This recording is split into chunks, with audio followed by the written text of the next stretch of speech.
बीकापुर की गलियों में एक लड़का था जिसका नाम दिनू था। वह गांव की मिट्टी में पला बढ़ा। उसका जीवन गरीबी की कटीली राहों से भरा था। पिता एक छोटे से खेत में मजदूरी करते और माँ गांव वालों के घरों में बर्तन मांजकर 2 वक्त की रोटी जोड़ती। दिनू का घर मिट्टी का था, जिसकी छत बारिश में टपकती थी और दीवारें सपनों की तरह कमजोर थीं। मगर दिनू के दिल में एक आग थी, एक ख्वाहिश जो रातों को उसे तारों से बातें करने को मजबूर करती।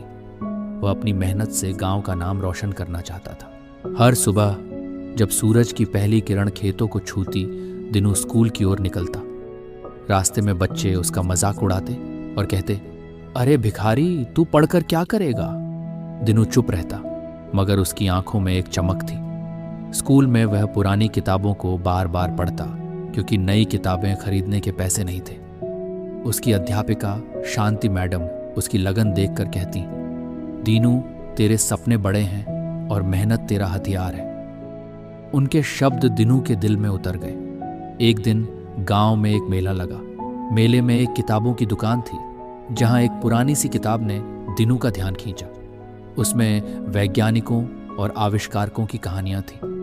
किताब का दाम 10 रुपये था, मगर दिनू की जेब में सिर्फ 2 रुपये थे। दुकानदार ने कहा, कुछ दे तो कुछ ले। दिनू निराश हो गया, मगर उसने हार नहीं मानी। उसने मेले में दिन भर पानी की बोतलें बेचीं और रात तक 10 रुपये जोड़ लिए। किताब खरीदकर वह रात भर पढ़ता रहा। उन कहानियों ने उसके सपनों को पंख दिए। दिनू ने ठान लिया कि वह एक आविष्कारक बनेगा।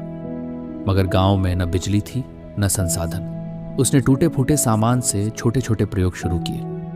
पुराने रेडियो, टॉर्च और तारों से उसने एक छोटा सा सोलर लैंप बनाया, जो रात में उसके घर को रोशन करता।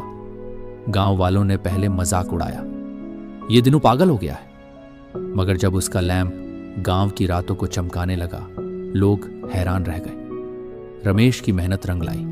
एक दिन शहर से एक इंजीनियर गांव आया। उसने दिनू का लैंप देखा और उसकी तारीफ की। तुम में प्रतिभा है बेटा, उसने कहा। उसने दिनू को एक प्रतियोगिता में हिस्सा लेने की सलाह दी। दिनू ने हिम्मत जुटाई और अपने लैंप को शहर की एक बड़ी प्रदर्शनी में पेश किया। वहां सैकड़ों लोग थे, मगर दिनू का सोलर लैंप सबसे अलग था। उसने पहला पुरस्कार जीता, 50,000 रुपए और एक स्कॉलरशिप। वह पल दिनू के लिए शून्य से शिखर की पहली सीढ़ी था। उसने स्कॉलरशिप से इंजीनियरिंग की पढ़ाई शुरू की। दिन मेहनत से पढ़ाई और रात प्रयोगों में बीतती। 4 साल बाद दिनू ने एक ऐसा सोलर डिवाइस बनाया जो सस्ता था और गांवों में बिजली की कमी को पूरा कर सकता था। उसकी खोज को एक बड़ी कंपनी ने खरीदा और दिनू को लाखों रुपए मिले। मगर उसने सारा पैसा अपने गांव की बेहतरी के लिए लगाया। उसने स्कूल बनवाया, बिजली पहुंचाई और बच्चों को पढ़ने के लिए किताबें दी। आज दिनू का नाम बीकापुर में ही नहीं, पूरे देश में गूंजता है। जो गांव उसे भिखारी कहकर चिढ़ाता था, वही गांव अब उसे हीरो कहता है।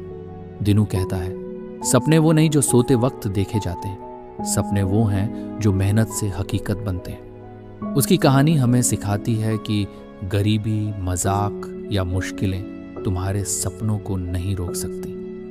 अगर दिल में आग हो और मेहनत का जज्बा हो, तो शून्य से शिखर तक का सफर मुमकिन है।